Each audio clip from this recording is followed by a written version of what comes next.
Nabi menyatakan orang yang suka mencari-cari kesalahan saudara muslimnya, pas Allah akan mencari-cari kesalahannya, dan barang siapa yang Allah mencari-cari kesalahannya, maka Allah akan menyingkap kesalahan dia tersebut sekalipun dia sedang bersembunyi di dalam rumah ibunya. Dan ini fakta. Setiap ada orang yang menjelek-jelekkan orang lain, nggak lama kejelekan dia pun disingkap oleh Allah, siapapun dia, di dunia dan di akhirat. Mending kalau di dunia disingkap oleh Allah, selesai. Karena semakin berat ujian di dunia, semakin berkurang pula ujian di akhirat. Tapi kalau aib kita di dunia Allah tahan, Allah singkap di akhirat, ini yang lebih mengerikan. Kenapa? Karena di akhirat, di padang mahsyar, seluruh manusia yang pernah hidup di dunia berkumpul saat itu. Dari semenjak Nabi Adam sampai hari kiamat, kejelekan kita yang dibongkar oleh Allah didengar oleh seluruh para nabi dan para rasul, diperlihatkan oleh Allah di depan Nabi Muhammad sallallahu alaihi wasallam, di depan Abu Bakar, Umar, Uthman, Ali. Ini lebih memalukan lagi di depan hamba-hamba yang mulia. Umar rupaji gata lagi anda kau engkau malih ada. Ika Nabi kebongkar oleh Allah Jalla wa Ala.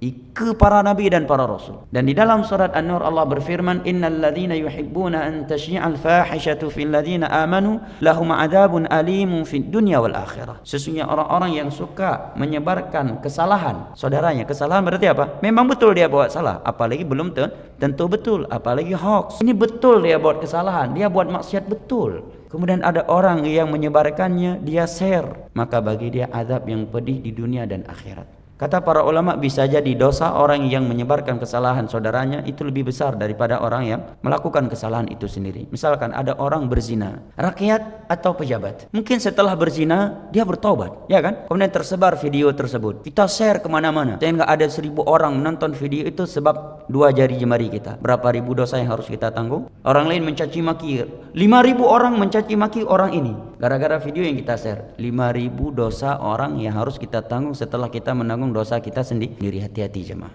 Apalagi zaman media ini, orang terkadang nampak di masjid, Masya Allah begini, begitu kita lihat apa yang dia share di berita-berita, andai kata itu benar, tapi itu masuk ke dalam hadis dan ayat ini, menyebarkan kesalahan seorang muslim, apalagi itu belum tentu benar.